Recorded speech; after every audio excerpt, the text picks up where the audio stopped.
Hey, my name is Bruno Antonelli and I'm with KGB Graphics, and today I'm going to show you how to use adjustment layers in Adobe Photoshop CC.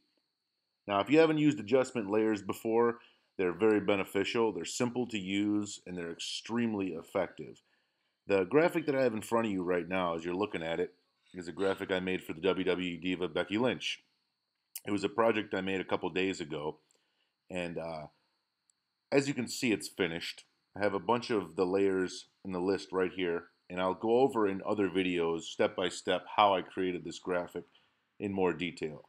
Right now I'm just going to concentrate on this one to show you the benefits of the adjustment layer and how it helped me finalize the project. And I use the adjustment layer and this specific setting in all of my graphics, and it's very simple to do.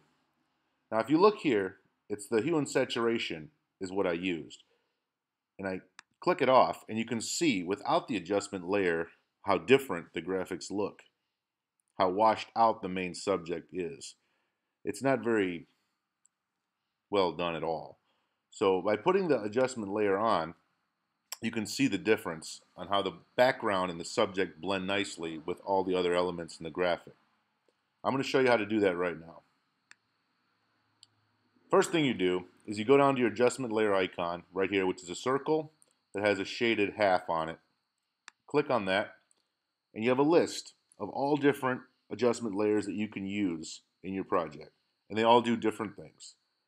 There's a lot of different combinations you can do and a lot of different slider options, so the possibilities are endless. These are very simple adjustments you can use on your graphics that'll make them look more professional.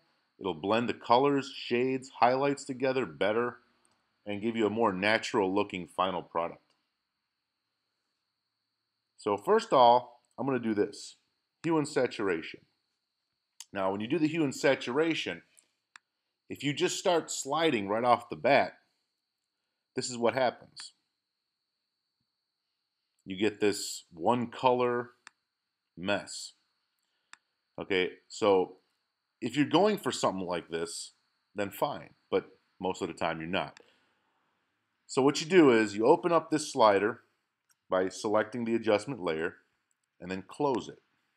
Okay, now you go up here to your blending options, and instead of having a normal blending option, you select the soft light. Okay, and as you can see, it made a difference already. Go back into your slider box, and as you go to the hue, you want to put this one down into the orange red area because that's what we got going on here. But as you see, it looks a little off. That's because the colorized box isn't checked. You always want to make sure that box is checked. And the reason I'm going in this section over here is because I have a lot of yellows, reds, oranges going on, and I want to stay with that color scheme. So that's why I'm here. And I think right where it meshes is where I want to keep it. And the level of saturation will show you how much color and vibrance you're going to have. So usually I go about 86, 87%. Okay, and then you want to change your lightness and darkness. And that's going to dim your overall project. And then you can alter as you go to what you think looks best and what you or your client is going for. Okay, and you can just keep on playing with it until you are satisfied with what you have. Okay, and this adds depth, it adds character, it adds life to your artwork. And using the adjustment layers over the years has allowed me to make my projects really come to life, and I do it all the time. This is something that's constant in my performance. So I'm very happy that I learned how to do it, and I use it every day. So as you can see, with the adjustment layer on compared to it off, I think it makes a pretty big difference, and it's a very simple thing to do. You can stack the effects too on top of each other and create other things. It's not just like you need one. You know, you can do as many as you like or as little as you like, and whatever's underneath the layer is what's going to be affected. So if you have it at the top of your project list, of your layer list, it's going to affect everything. In this situation, I only affected the background and the subject. That's what I'm going for. So, you know, and it is what it is. It looks good in my opinion. And I also use another project here the other day. I'll show you if I can find it real quick. I have it under AJ. And here's that one. I'll open that up for you.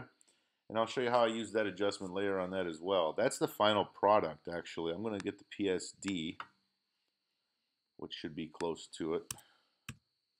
And I'll show you the difference between the two on that graphic as well. It's made quite a bit of difference on that one. In my eyes, I can see it. Now here's the graphic I made of AJ Lee. And this one with the saturation on and then off. On and then off. You see the difference? I see a tremendous difference. Maybe the naked eye won't see as much, but I sure do. And this is a tool that I find to be extremely useful, probably the most important overall tool in my opinion, to really put your graphic together at the end. And it's something everybody needs to know how to do. This tutorial is made for people that are just getting into Photoshop, that don't know about the adjustment layers yet, or for the people that have overlooked it and not really discovered it yet. People that have been doing it for a while and know the program inside and out, I'm sure they can see the benefit and know exactly what they do. So this is not for them. I'm going to be doing more videos, so if you like this one, please subscribe to the channel. You can leave your comments and feedback for me on the bottom, and I appreciate all comments and feedback, questions if you have any, anything at all. I really appreciate it. Thanks for stopping by, checking out my little tutorial about adjustment layers. Have a great day, and I hope to see you here again soon. Thank you.